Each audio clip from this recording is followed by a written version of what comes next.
So tonight I'm doing a segment called The Quarter Bin, where I bring you forgotten titles from yesteryear. The first of my collection I'm going to display is an ultra-violent character called Bloodshot. So let's take a look inside this and see what we find. What on the opening page? Ooh, look at that! It's already blowing people's heads off. Bloodshot was a character that had super healing powers. His blood was replaced with microscopic computers called nanites that allowed him to dominate machinery as well. Bloodshot was launched in the mid-90s and sold close to 1 million copies. Bloodshot was part of the Valiant universe, which had a pantheon of characters until Acclaim Entertainment bought the universe for 65 mil. Now here are some comics from a company that historians generally refer to as Atlas Seaboard. It is Atlas Comics, and boy, are these comics bizarre. You got Tiger Man, the Destructor,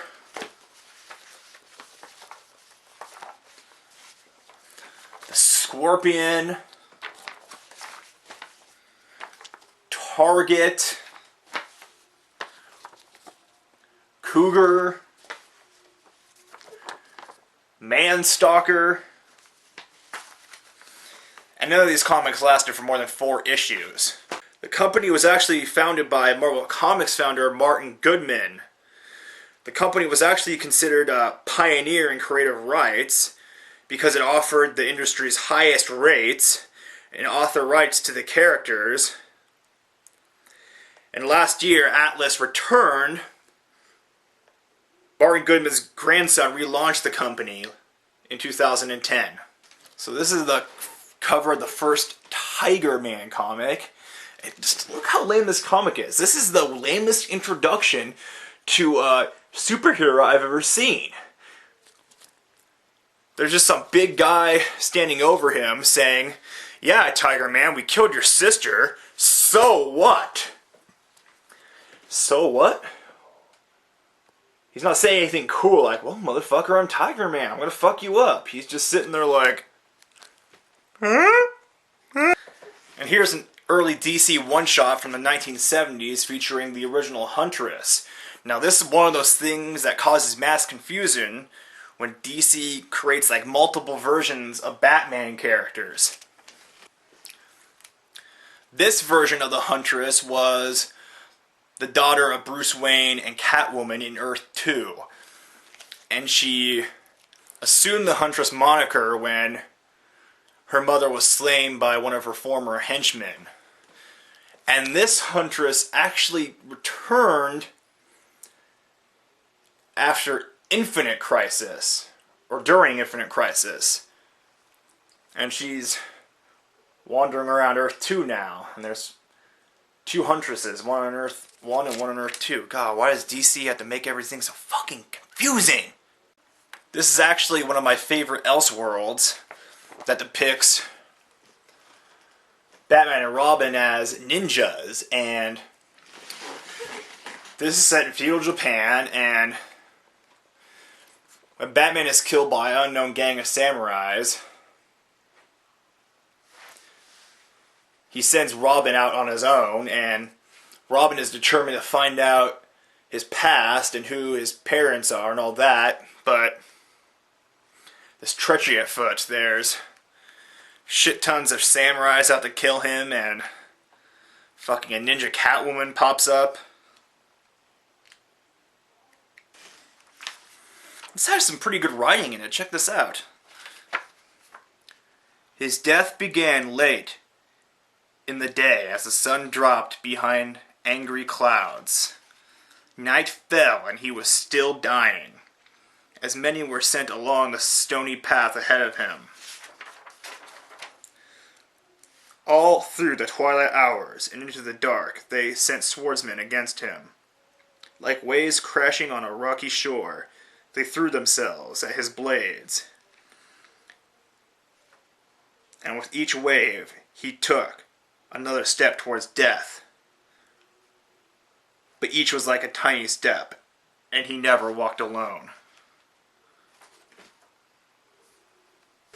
So, I saw the Super Bowl TV spot for Captain America the First Avenger, and it's looking pretty cool. I think the costume is looking pretty rad. They've turned his mask into more of a helmet and made the fabric of his costume more efficient for war and battle, and I can't really tell if he's got suspenders right here that he's always wearing, or if that's just part of the costume. He's always got lots of gun holsters and holsters that hold knives and things like that. And I really like how they follow the concept from the 1940s where Steve Rogers is this super frail soldier who's rejected by the army, and when he is injected with that super serum, he is just explosive muscles. It looks pretty rad. I can't wait to see him fight Nazis. I can't wait to see him fight the Red Skull. I can't wait to see him get found by the Avengers at the end of the movie. So,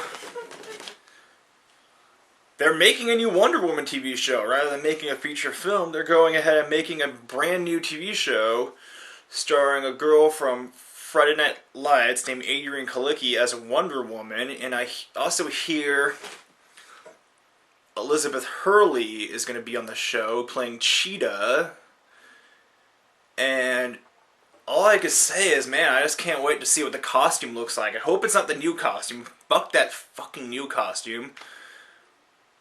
And I hope she looks sexy in it, and hope they don't fuck it up. Hope it's a good show.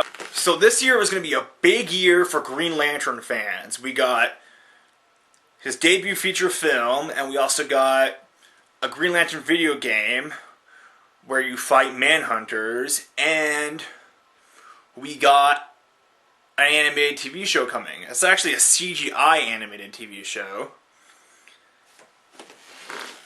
And the new animated movie is 6 interlocking stories that are tied into the movie about the history of the Green Lantern Corps.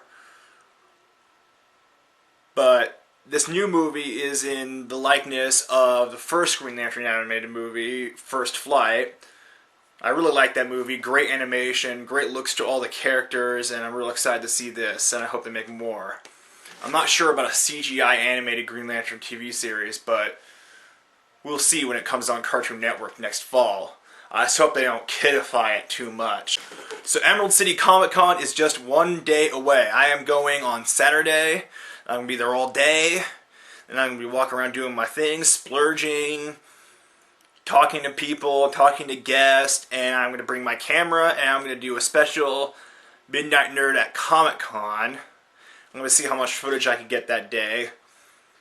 Though I hope that doesn't get in the way of me wanting to explore and buy things.